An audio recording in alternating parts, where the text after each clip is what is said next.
Et vient Rabbi Akiva, un être, à mon avis, extraordinaire, un être qui nous interpelle et qui nous demande est-ce qu'on sera capable de le suivre après qu'il ait déchiré ses vêtements, pas à la place, après qu'il a pris conscience de la catastrophe, qu'il a donné une part à la douleur. Je ne voudrais pas rentrer dans les détails, mais vous comprenez que ce sont 2 années avec tellement de difficultés. Les soldats, les veuves, les orphelins, les blessés.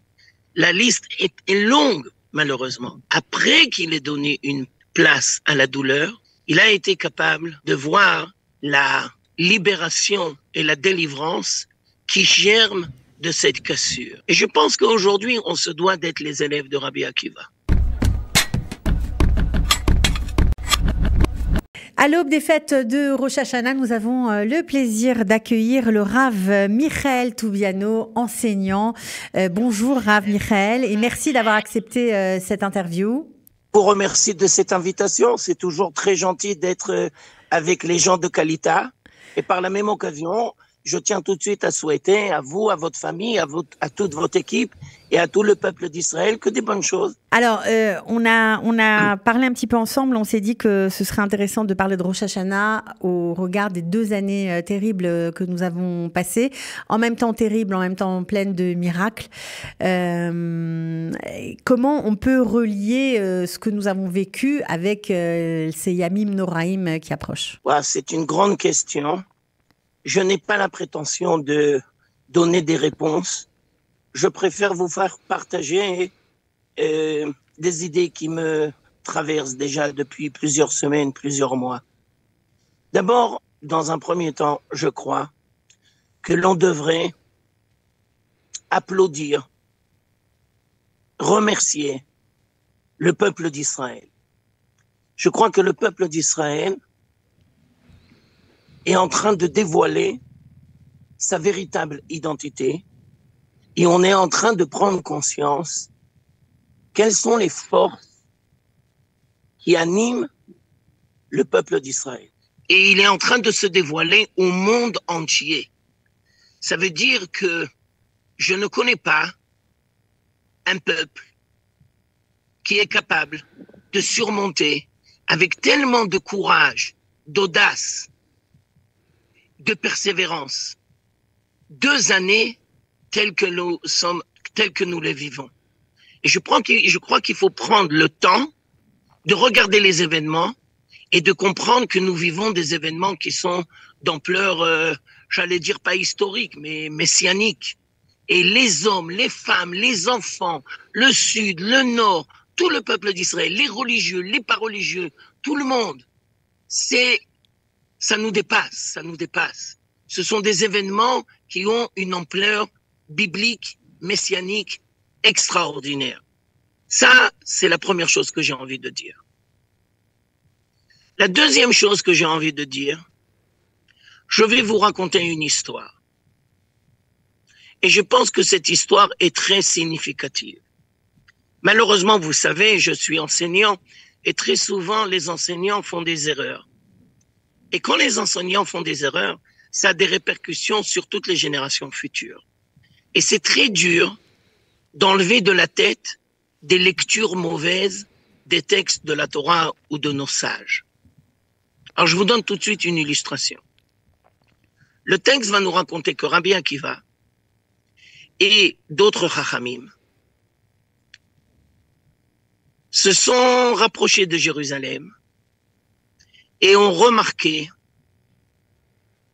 la catastrophe, le désastre, la destruction du temple.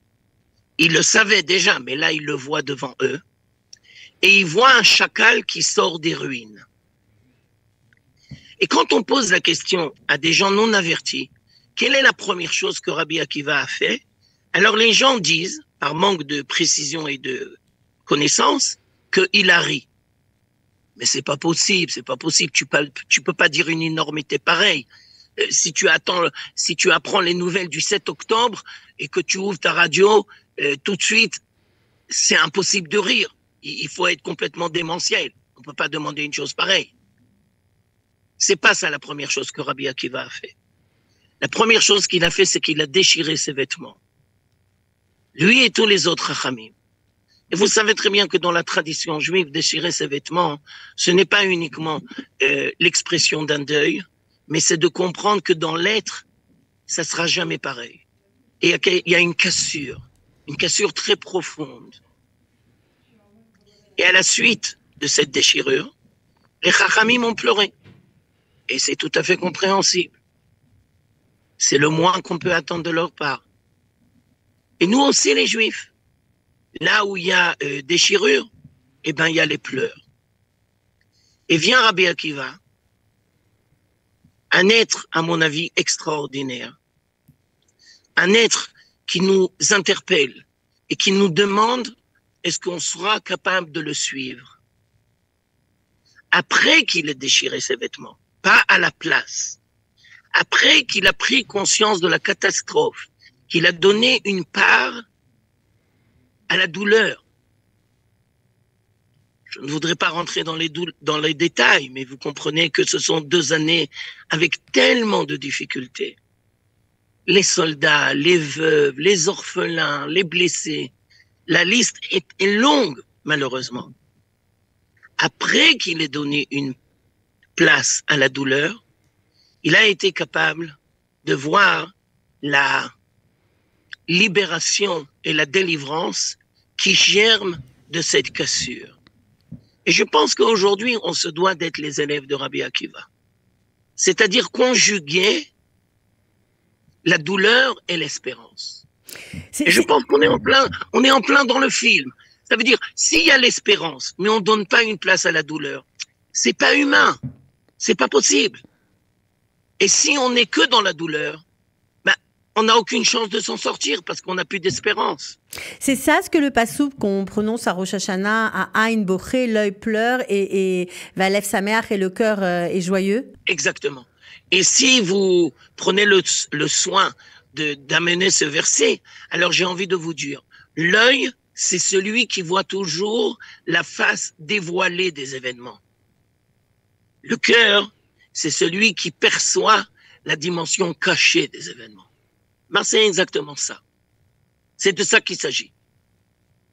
Donner une place à la douleur, mais d'un autre côté, ne pas succomber et être entièrement englouti dans la douleur. C'est un grand défi. C'est un très grand défi. On pense à toutes les familles endeuillées qui vont passer, qui ont perdu parfois leurs enfants à Rosh Hashanah de l'an dernier dans de terribles combats. Je pense à ceux qui sont tombés au Liban notamment. Il y en a d'autres évidemment. C'est très difficile d'aborder ces fêtes-là quand les êtres chers nous manquent. Comment on peut faire ? Parce que vous dites donner une place à la douleur, mais en même temps voir l'avenir. Comment on se projette quand on vit ces situations terribles ? Et pour les autres qui se battent encore, enfin bref, on n'a pas terminé, quoi. Je vais vous faire partager d'une réflexion personnelle. Je n'ai vu ça écrit nulle part. Donc je tiens à être honnête et sincère et vous dire que prenez mes paroles avec précaution et sachez que moi je l'ai pas vu écrit. Peut-être que c'est écrit, mais moi je le connais pas. Pourquoi Dieu nous a créés avec 2 yeux? Une nouvelle fois, il y a une dualité. Et pour construire une image, il faut être capable de gérer correctement 2 dimensions. Un œil qui voit le présent, qui voit à côté, qui voit la face dévoilée des événements. Et un autre œil qui voit à long terme. Par exemple, vous avez donné un exemple. Ça arrive très souvent. C'est extraordinaire que des femmes veuves ont la chance de pouvoir se remarier et de recréer un nouveau foyer à la lumière de ce qu'ils ont perdu, mais aussi avec une espérance dans les forces de vie. Les grands-parents voient leurs petits-enfants grandir en Israël. Je ne sais pas s'il y a une plus grande bénédiction que de voir le futur qui est en train de se réaliser devant nous. Nous avons 2 yeux et on se devra de ne pas loucher Et on se devra d'essayer de créer un équilibre entre les deux yeux. Je vous donne encore une autre illustration, mais ça c'est marqué dans tous les livres. Le chauffard se divise en 3 parties. La première, c'est la dimension divine de l'expérience humaine. Ça, c'est un son unique. C'est le premier son. Après, le milieu, c'est les cassures. Les milieux, c'est les douleurs. Le milieu, c'est les incompréhensions, c'est les révoltes. Mais on ne s'arrête pas là. On continue. Et on termine avec la dimension messianique. Ben, le chauffard, c'est ça. Rosh Hashanah, le chauffard, c'est le reflet de l'expérience humaine. Et on se devra de donner à chaque son sa place. Mais on ne s'arrête pas. On ne s'arrête pas. Il faut s'imprégner des voix du chauffard. Il faut suivre en fait la direction en fonction de... Voilà, il y a la dernière, en tout cas, il faut se focaliser peut-être sur la dernière sonnerie qui est celle... Mais la dernière sonnerie, elle sort de la cassure. Elle naît à travers la cassure. D'ailleurs, vous savez que la langue hébraïque est une langue très précise, avec beaucoup de racines. Alors, le mot cassure, ça s'appelle mashber, shever, cassure. Mais vous savez aussi que dans la Bible, mashber, c'est la pierre où on amenait la femme qui devait accoucher. C'est les douleurs de l'enfantement. C'est de ça qu'on parle. Et ce qui donne les forces à une femme de gérer correctement les douleurs de l'enfantement, c'est qu'elle sait qu'après il y a une naissance. Eh ben nous, on est en plein dans le film. On est en plein dans le processus.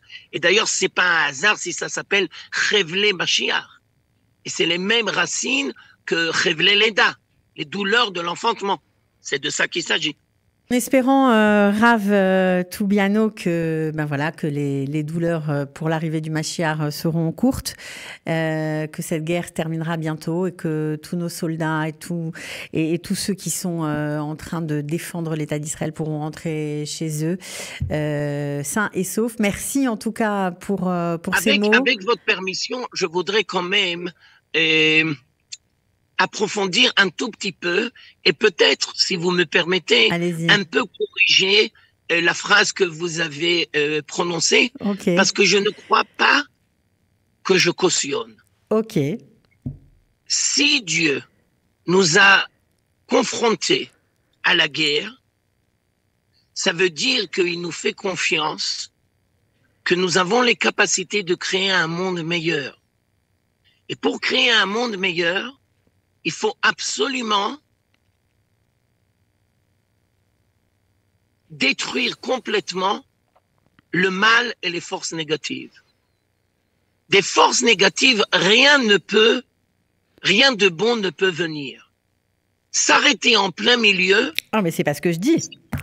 Non, d'accord, mais je ne voudrais pas... D'accord, Rav Toubiano, en tout cas, merci. Vraiment une bonne et douce année pour tout l'âme Israël, pour vous. Votre famille, votre équipe, tout le peuple d'Israël. Je tiens aussi à dire, quand on dit le peuple d'Israël, c'est pas uniquement les Israéliens, c'est tout le peuple d'Israël. Tout le monde est mobilisé. Les événements sont d'ordre universel. C'est de ça qu'il s'agit. C'est de ça qu'il s'agit. Je crois que le message est passé. En tout cas, merci mille fois. Et Shana Tova, Umetuka, Umevorechet. À bientôt. À votre disposition.